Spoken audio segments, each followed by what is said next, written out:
Friends, இப்போ நம்ம இந்த சுரக்காய் மஞ்சூரியன் கிரேவியோட நம்ம சப்பாத்தி, தோசை, பூரிக்கு கூட சாப்பிட்லாம். நம்ம சாய்ஸ் தான். அருமையான சுரக்காய் மஞ்சூரியன் ரெடி. நம்ம வீட்டில் இன்றைக்கி தோசையோட நான் இதை கொடுக்க போகிறேன்.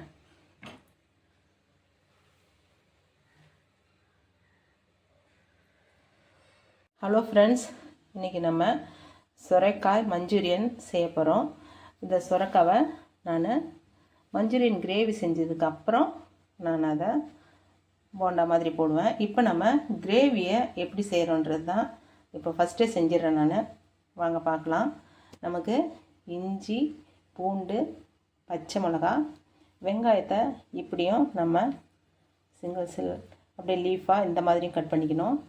இந்த மாதிரியும் நல்லா சன்னமாக நறுக்கிக்கணும். கேப்சிகம், சோயா சாஸு ஒரு 1/2 டீஸ்பூனு, சில்லி சாஸு ஒரு 2 டீஸ்பூனு, இது டொமேட்டோ சாஸு ஒரு 3 டீஸ்பூன் கூட எடுத்துக்கலாம்.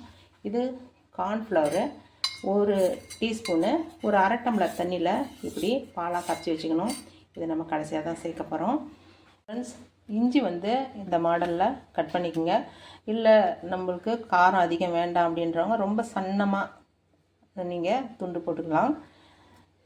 பச்சை மிளகாயும் நீங்கள் காரத்துக்கு ஏற்ற மாதிரி குறைச்சிக்கலாம், சின்ன சின்னதாக போட்டுக்கலாம். இது நம்மளுடைய சாய்ஸ் தான். இப்போ நான் வெங்காயத்தை இந்த எண்ணெய் காஞ்சிருக்கு அதில் போடுறேன். ஃப்ரெண்ட்ஸ், இந்த வெங்காயம் நல்லா பொன்னிறமாக வரட்டும்.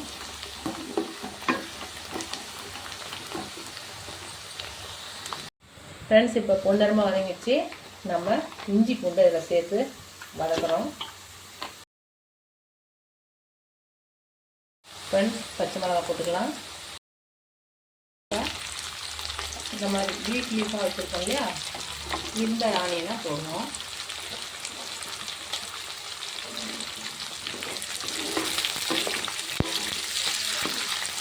இந்த வெங்காயம் போட்டு நமக்கு ரொம்பலாம் வதங்கக்கூடாது. ஒரு நிமிஷம் தான் ஒரு மிதமான தீயில் வதக்கிக்குங்க. Soya sauce 1/2 teaspoon, chilli sauce ஒரு 2 டீஸ்பூனு, டொமேட்டோ சாஸு 3 அல்லது 4 டேஸ்ட்டுக்கு தகுந்த அளவுக்கு நீங்கள் ஊற்றிக்கலாம். இப்போ நம்ம இதெல்லாம் மிக்ஸ் பண்ணுறோம். கொஞ்சம் ஃப்ளேம் ஏற்றிக்கலாம். கொதிக்கும் போது நம்ம கேப்சிகம் எடுப்போம். இது என்னென்ன கலரில் வைக்கிதோ கேப்சிகம் நீங்கள் போடுங்க. கண்டிப்பாக ரொம்ப நேரம் வதங்க வேண்டாம். ஒரு 1/2 டம்ளர் தண்ணியை இதில் நம்ம சேர்க்குறோம்.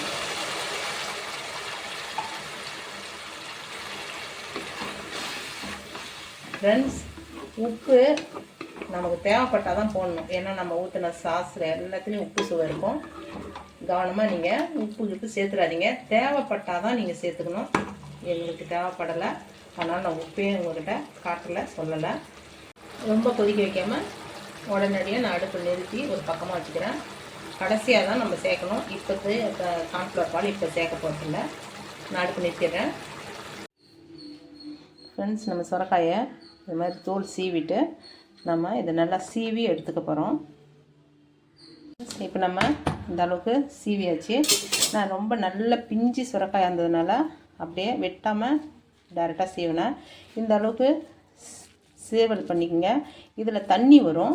இந்த தண்ணி நம்ம ஒரு பாத்திரத்தில் புழிஞ்சு எடுத்துக்கலாம். நம்ம கிரேவி செய்கிறோம் இல்லையா, அதுக்கு தேவைப்பட்டால் இந்த தண்ணியை நம்ம யூஸ் பண்ணலாம், வீணாக்க வேணாம். இந்த தண்ணியை நம்ம புழிஞ்சு எடுத்துக்கலாம். நம்ம ரொம்ப நேரத்துக்கு முன்னாடியே ஃபஸ்ட்டே சுரைக்காயை சீவி வச்சுட்டா ரொம்ப கருப்பாயிரும். இந்த மாதிரி புழிஞ்சு எடுத்து தனியாக எடுத்துக்கலாம். நான் எண்ணெயை மிதமான தீயில் காய வச்சுக்கிட்டு இருக்கேன், சூடு பண்ணிகிட்ருக்கேன். நமக்கு கிரேவிக்கு தேவைன்னா இந்த தண்ணியை யூஸ் பண்ணிக்கணும் கட்டாயம். இது ரொம்ப நல்லது, இதை வீணாக்கிடக்கூடாது. இப்படி நான் புழிஞ்சு எடுத்துக்கிறேன்.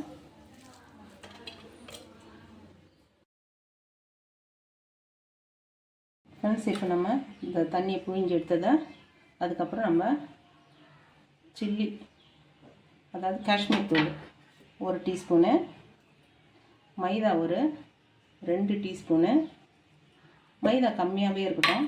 கார்ன்ஃப்ளவர் கொஞ்சம் அதிகமாக போட்டுக்கலாம், 5 டீஸ்பூனு கார்ன்ஃப்ளவரு. தேவையான அளவு உப்பு நம்ம இதில் கொஞ்சம் சேர்த்துக்கலாம். இது அளவு தான், தேவையான அளவு உப்பு. இப்போ நம்ம இதை ஒன்றாக்கி மிக்ஸ் பண்ணிவிடுவோம்.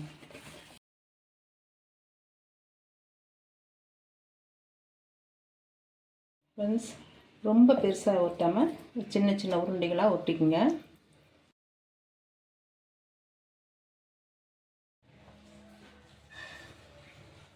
நமக்கு எண்ணெய் காஞ்சினே இருக்குது, காஞ்சிடுச்சு. நம்ம ஒரு உருண்டையாக இதில் சேர்த்துப்போம். ஒரு மிதமான தீயிலே வேகட்டும், அதிக ஹீட் வேணும்.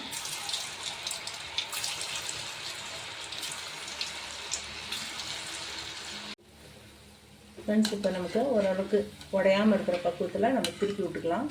ஃப்ரெண்ட்ஸ், இப்போ நமக்கு இது உள்ள பபிள்ஸ் வந்துக்கிட்டே இருக்கு பாருங்க ஆயிலில். அதனால் இது உள்ளே வெந்துக்கிட்டு இருக்கு. நம்ம இப்போ அள்ளக்கூடாது, கொஞ்சம் அடங்கின பிறகு அள்ளலாம். நம்மளுடைய பால்ஸ் வந்து இந்த அளவுக்கு நமக்கு கொஞ்சம் கலர் அழகாக இருக்குது, கருப்பாக இல்லாமல். அதனால தான் சுரக்காயை நம்ம சமைக்கிற நேரத்தில் அந்த போண்டா போடுற நேரத்தில் சீவினா மட்டும் போதும். மெயினான டிப்ஸ் அது, இல்லைன்னா கருத்து போயிடும்.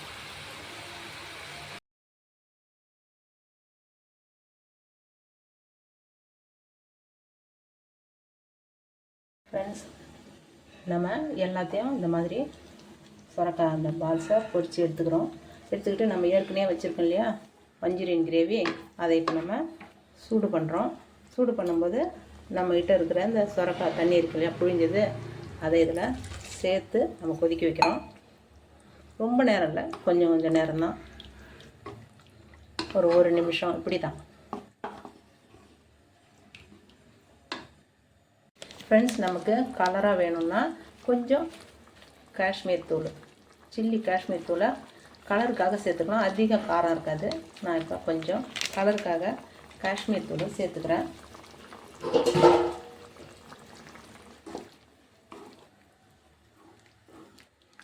வேறு எந்த ஆர்டிஃபிஷியல் கலரும் நமக்கு தேவையில்லை. காஷ்மீர் தூள்லேயே நல்ல கலர் இருக்குது, காரமும் கொஞ்சமாக இருக்கும், அதை சேர்த்துக்கலாம்.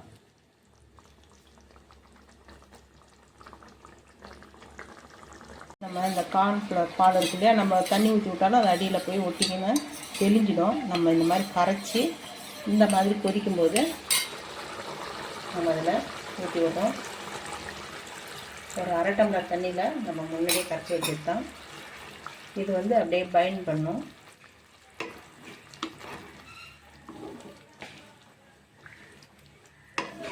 எல்லாமே நமக்கு 1/2 நிமிஷம் 1 நிமிஷம் இப்படி தான் ஃப்ரெண்ட்ஸ். ரொம்ப சிம்பிளான மஞ்சூரியன் கிரேவி இது. எல்லாத்துக்கும் எந்த ஃபார்மேட்டையும் நம்ம பண்ணிடலாம், ஒன்றும் பிரச்சனை இல்லை, ஈஸியாக செஞ்சிடலாம் வீட்லேயே. இப்போ நம்ம கொதிக்கும் போது அதிக நேரம் கூட ஆகல பாருங்க.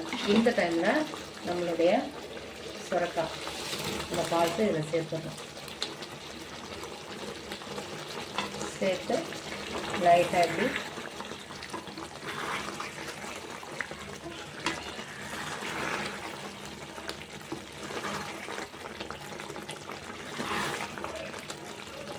இவ்வளோதான் ஃப்ரெண்ட்ஸ், நமக்கு ரெடி ஆகிடுச்சு. இது கொஞ்சம் கெட்டியாக வரைக்கும் நம்ம பண்ணலாம்.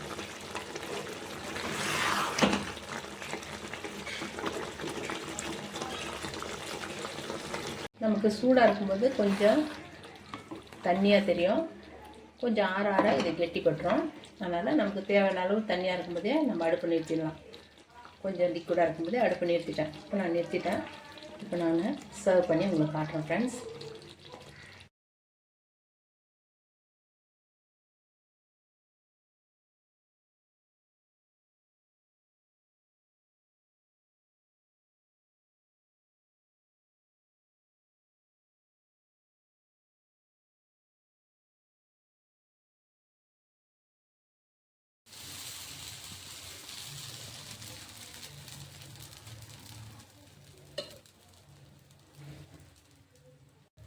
ஃப்ரெண்ட்ஸ், சுரக்காய் மஞ்சூரியன் நம்ம வீட்டில் தோசைக்கு நான் ரெடி பண்ணிட்டேன். இதை எப்படி செஞ்சேன்னுட்டு உங்களோட நான் அப்படியே சமைச்சிக்கிட்டே வீடியோ ஷேர் பண்ணுறேன். வாங்க ஃப்ரெண்ட்ஸ், சாப்பிட வாங்க ஃப்ரெண்ட்ஸ். சமைச்சு பாருங்கள். சுரைக்காய் மஞ்சூரியன் ரொம்ப ஈஸி தான், நம்ம வீட்டிலே செய்யலாம். நானே செஞ்சிட்டேன்னா நீங்கள் இன்னும் அசத்துவீங்க.